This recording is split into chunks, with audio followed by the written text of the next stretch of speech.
ہاں جی، کہیں بھی آپ کو الف سے پہلے حرف پہ اگر زبر نظر آ جائے، الف سے پہلے حرف پہ جب زبر نظر آ جائے تو وہ پہلے والا حرف اس الف کے ساتھ ملتے ہوئے ایک الف کے برابر لمبا ہوتا ہے۔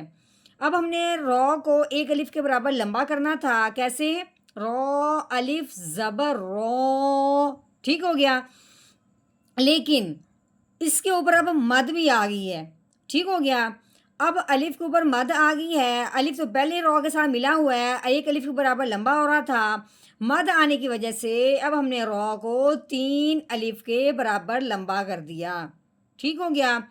ہاں جی، اس کے بعد یہاں ایک اور بات سمجھنے والی ہے کہ یہاں پہ آ گیا ہے حمزہ۔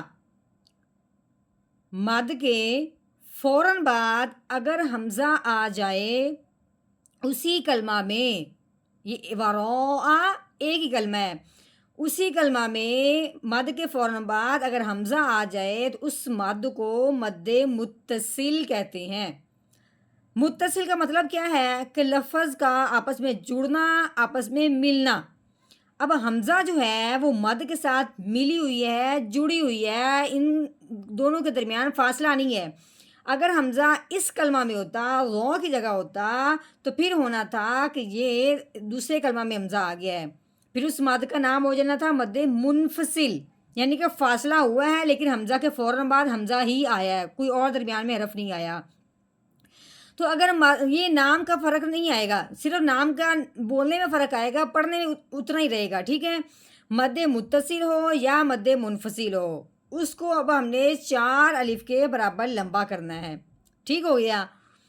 تو اب ہم نے اس پہلے الف سے پہلے زبر آنے کی وجہ سے ایک الف کے برابر رو کو لمبا کرنا تھا، مد آنے کی وجہ سے اب ہم نے اس کو 3 الف کے برابر لمبا کرنا تھا، آگے مد کے فوراً بعد حمزہ آنے کی وجہ سے اب ہم نے اس کو 4 الف کے برابر لمبا کرنا ہے۔ تو کیسے پڑھیں گے؟ رو الف مد زبر رو،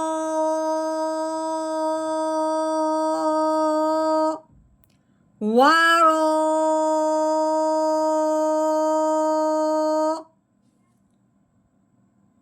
نحمده ونصلي على رسوله الكريم، اما بعد فاعوذ بالله من الشیطان الرجیم، بسم اللہ الرحمن الرحیم۔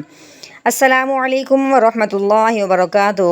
امید ہے آپ سب خیریت سے ہوں گے، انشاءاللہ جہاں ہوں گے ایمان اور صحت کی نعمت سے مالا مال ہوں گے۔ ہاں جی، تو آغاز کرتے ہیں ہم اپنے آج کے سبق کا دعاؤں کے ساتھ، تو چلیے شروع کرتے ہیں۔ اللہم صلی علی سیدنا و مولانا محمد وعلی آل سیدنا و مولانا محمد وبارک وسلم۔ رب اشرح لی صدری ویسر لی امری واحلل عقدۃ من لسانی یفقہوا قولی۔ رب زدنا علما، رب زدنا علما، رب زدنا علما۔ اعوذ باللہ من الشیطان الرجیم، بسم اللہ الرحمن الرحیم۔ ہاں جی، یہ کاف ہے، ٹھیک ہے، کاف کے نیچے زیر لگی ہوئی ہے۔ اب کاف کے نیچے زیر ہو تو اس کو کیسے پڑھیں گے؟ کاف زیر کی، ہاں جی، یہ تا ہے، تا کے اوپر جو لگی ہوئی یہ کھڑی زبر ہے، ٹھیک ہو گیا۔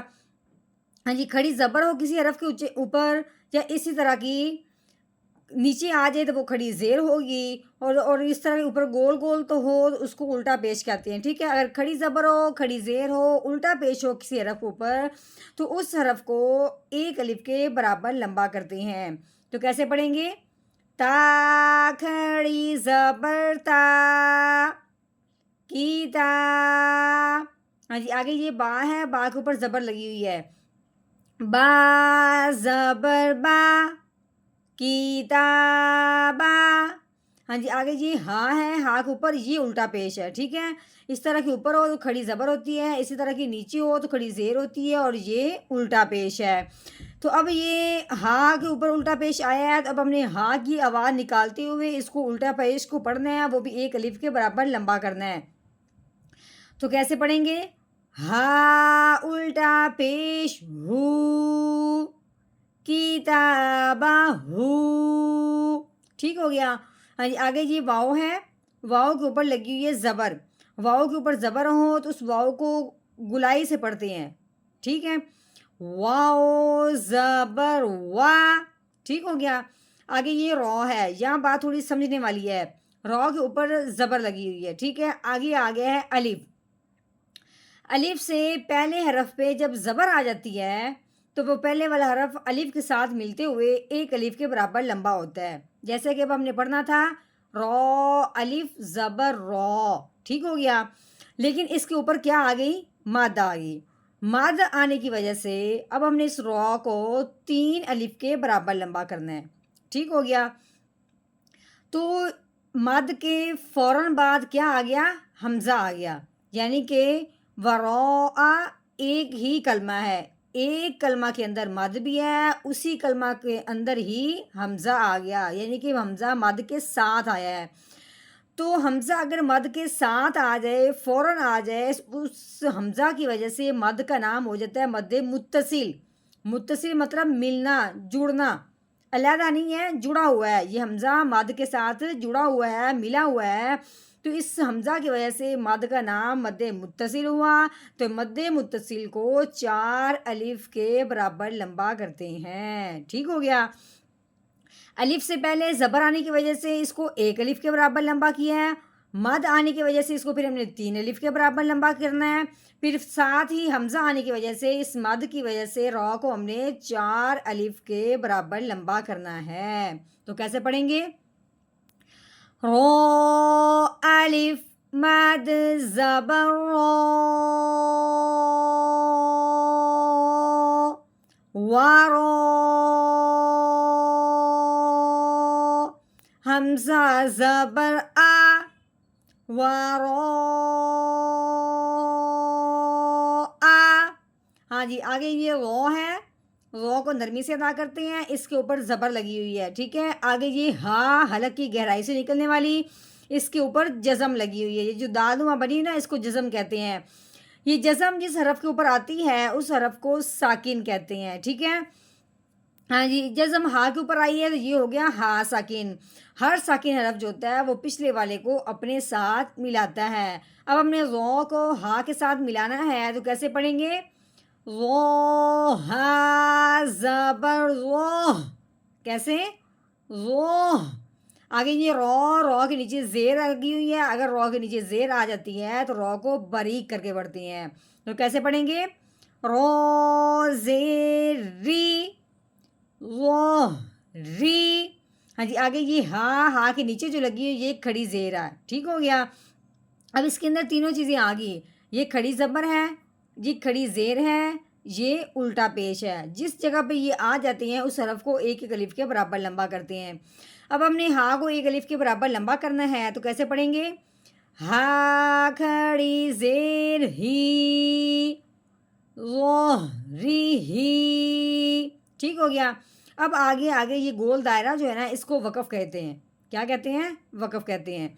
تو وقف کی صورت میں جو وقف کے ساتھ والا آخر والا حرف ہوتا ہے نا، جیسے کہ یہ ہاں ہے، آخر والا حرف ہے، وقف کے ساتھ والا ہے، تو اس کو کر دیتے ہیں ساکن. جس طرح یہ جزم آنے کی وجہ سے حرف ساکن ہو جاتا ہے، یعنی کہ اس کے اوپر سے زبر زیر پیش نہیں ہوتی، تو وہ وقف کی صورت میں اگر وہ ہو بھی تو اس کو ہٹا دیتے ہیں. اب ہم نے کھڑی زیر کو ہٹا دینا ہے، اس ہا کی آواز نکالنی ہے، وہ بھی ساکن کرتے ہوئے. تو کیسے نکالیں گے؟ آگے وقف رو ری، رو ری. ہاں جی اب کل ہم نے آدھی آیت پڑھی تھی یہاں تک. آج ہم نے اگلی آدھی آیت پڑھی ہے. اب ہم نے آج اس مکمل آیت کا جوڑ کرنا ہے، ٹھیک ہے.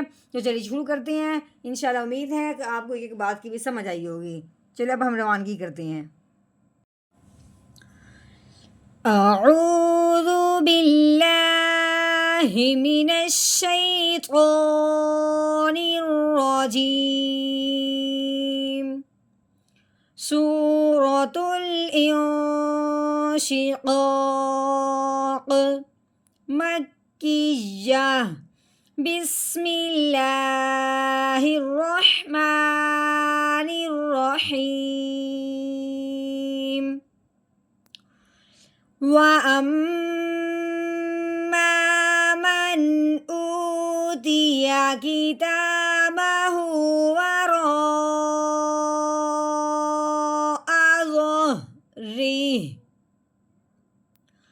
وأما من أوتي كتابه